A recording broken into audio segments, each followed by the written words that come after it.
네, 여러분 안녕하세요. 문 선생입니다. 정부가 공급 혁신을 통한 250만 호 플러스 알파의 주택 공급을 하기로 하면서 민간 제한 도심 복합 사업이란 신모델을 제시했습니다. 과거에는 도심 복합 사업을 공공만 시행할 수 있었고 각종 특례를 공공만 받을 수 있었는데 이제는 민간 사업자에게도 그러한 혜택을 부여함으로써 아주 도심들, 그러니까 아주 주요한 핵심 입지에다가 주택 공급을 늘리는 방식으로 공급 확대를 추진하면서 주택 가격 안정에 기여하겠다라는 게 핵심 목표입니다. 오늘 같이 영상 시청하시면서 어디에 이런 게 생겨날지, 그리고 이게 주택시장에 미칠 영향은 무엇일지에 대해서 같이 한번 공부해보는 시간을 갖도록 하겠습니다. 네, 먼저 한국경제 기사입니다. 8월에 빅 이벤트 온다. 영등포, 동대문부터 벌써 들썩거리고 있다. 정부가 도심 복합 개발을 추진하는데 민간 주택 사업도 특례를 주겠다. 이를 통해서 250만 호 플러스 알파에 공급을 할 거고 후보지를 다음 달에 발표하겠다라고 합니다. 그러면 민간 제한 도심 복합 사업을 좀 더 딥하게 보겠습니다. 입지 측면에서는 도심 지역 그리고 GTX 역세권, 3기 신도시 등 우수한 입지의 중심으로 공급을 하고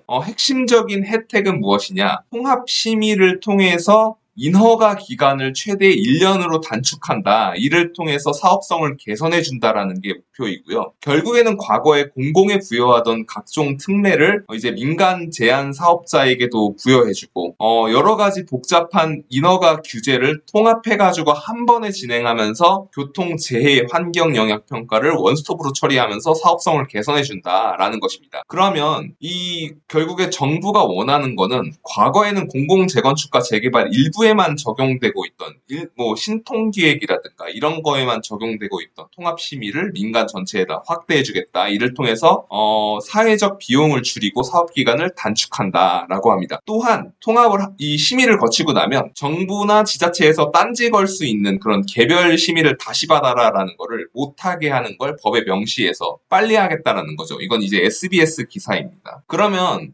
도심 복합 개발이 무엇인지 좀 먼저 살펴보겠습니다. 지난 문재인 정부에서 공공 중심으로 복합 개발을 했었는데 증산 4구역, 신길 2구역, 방학역 주변, 그리고 3호선의 연신내, 그리고 쌍문역 이런 쪽이 이제 부천 원미까지 해서 도심 공공주택 복합 사업을 개발을 하기로 했었고 여러 가지 이제 사업지를 선정을 했었죠. 가장 핵심은 말씀드린 바와 같이 이 과거에는 정비 사업이 지구 지정 후 분양까지 약 13년가량 걸린 게 이제 서울시 조사 통계입니다. 그런데 이거를 10년 이상 줄여서 거의 3년에서 5년 사이에 끝낸다라는 거죠. 그러면 과거에 13년 걸리던 게 이제 3년 걸리게 됨으로써 굉장히 속도가 10년 이상 빨라지는 거고 우리가 지금 보고 있는 복합 사업들은 다 10년 전, 15년 전에 시작된 사업들인데 이제는 3년 전 사업이 눈에 띄게 가시적 성과를 나타낼 수 있을 거라는 전망인 거죠. 결국에는 이게 서울시의 신통기획 모델에서 나타난 거를 전국에다 적용하는 방식이라고 생각하면 될 것 같습니다. 그럼 이게 뭐가 다르냐, 왜 좋아지냐라는 건데 기존에는 토지 소유주들이 조합을 만들고 여러 가지 시행착오를 겪을 수밖에 없는 상황들이 많았습니다. 물론 프로페셔널한 조합도 있었지만 아마추어적인 조합도 많았기 때문에 여러 가지 절차 문제에서 쪼개기 이런 거에 좀 당하는 부분도 있고 분양가 산정을 잘 못하는 부분도 있고 해서 여러 가지 갈등이 생겨나고 사업이 지체되고 보류되고 정비 지구까지 또 해제되고 이런 일까지 있었는데 이제 이거를 프로페셔널한 민간에게 위탁을 하고 신속하게 진행할 수 있다. 돈은 어디서 구해오느냐? 기존 토지 소유주로부터 토지를 위탁을 받거나 리츠 등을 통해서 돈을 간접적으로 투자하는 걸 조달해다가 도심 복합 사업을 한다는 거죠. 혜택은 무엇이냐? 역시나 같은 땅에다가 높게 짓게 해주는 게 가장 큰 혜택이고 최대 700%까지 지을 수 있고 상업시설 비율을 복합 시설이니까 원래는 10%까지 지어야 되는데 5%로 하향해준다. 이건 무슨 말이냐면요. 옛날에는 100%를 지으면 이 중에 10%는 상가를 해야 되는데 이제는 5%만 해라. 그리고 나머지 남는 5%는 집으로 팔아라. 그러면 아파트가 상가보다 인기가 있으니까 사업성이 좋아지겠죠. 그런 부분들이고 역세권 주변은 주거와 상업이 밀집된 고밀지구로 개발하고 준공업 지역들은 이제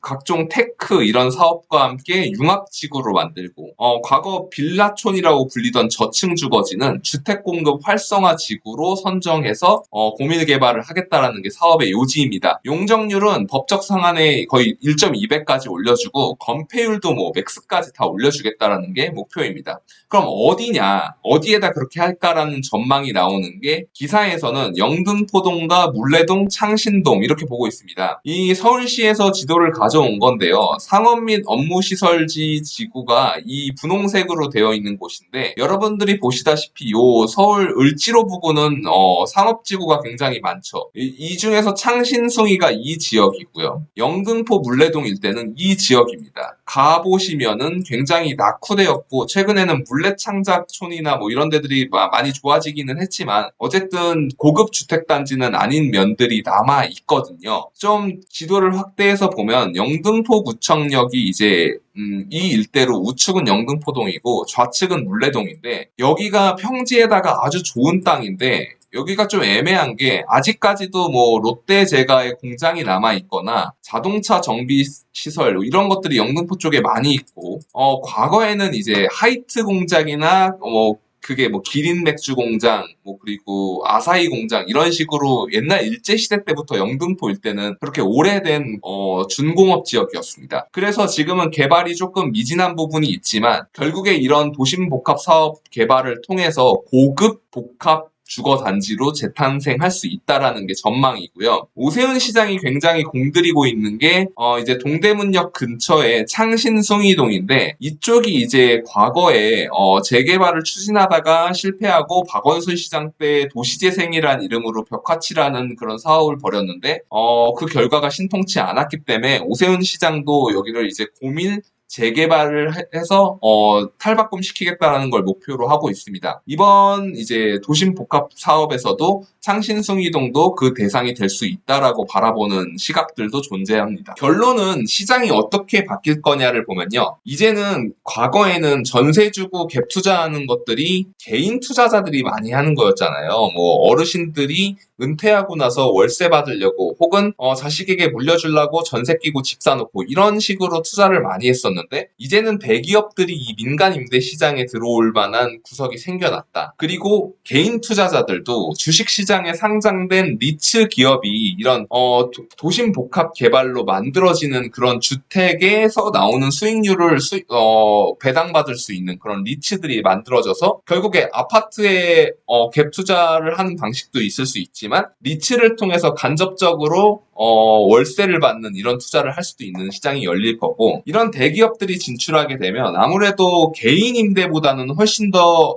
법도 잘 지킬 거고 경쟁력도 있을 거니까 그런 개인 임대 시장과의 경쟁이 시작되기 때문에 개인들도 이제 허투루 임대를 주기는 조금 어려워진다. 깔끔하고 좀 가이드를 따라가면서 그런 이제 세입자를 두고 경쟁하는 그런 모델이 생겨날 것 같고요. 제가 가장 중요하게 생각하는 마지막 부분은 지주사회로 갈 것 같다라는 생각이 듭니다. 결국에 이 집이라는 게 옛날에는 뭐 청약 하나 받아서 내가 그 주택담보대출을 갚고 그 후에 그게 내 집이 되고 그걸로 이제 주택연금을 들어서 먹고 살거나 주택을 매각하면서 차익으로 여생을 보내는 그런 것들이 있었다면 이제는 정말 집값이 너무 많이 천정부지로 올라버렸고 집을 가진 사람은 영원히 집을 가진 채 내놓지 않게 되고 무주택자분들은 결국에는 이런 민간임대주택이라든가 공공임대주택에서 거주를 하면서 주택 투자에 대한 어려움을 느끼고 주식이나 뭐 다른 간접적인 투자 상품을 찾을 수밖에 없는 그런 상황이 될 수도 있는 계기가 될 수도 있을 것 같아서 아직까지도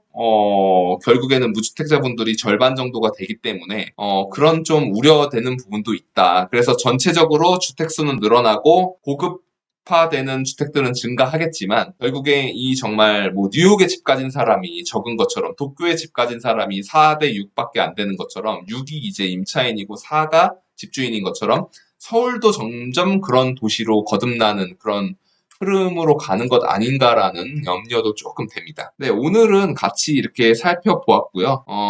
민간 도심 복합 개발 사업, 이게 이제 시장에 미칠 영향을 살펴봤습니다.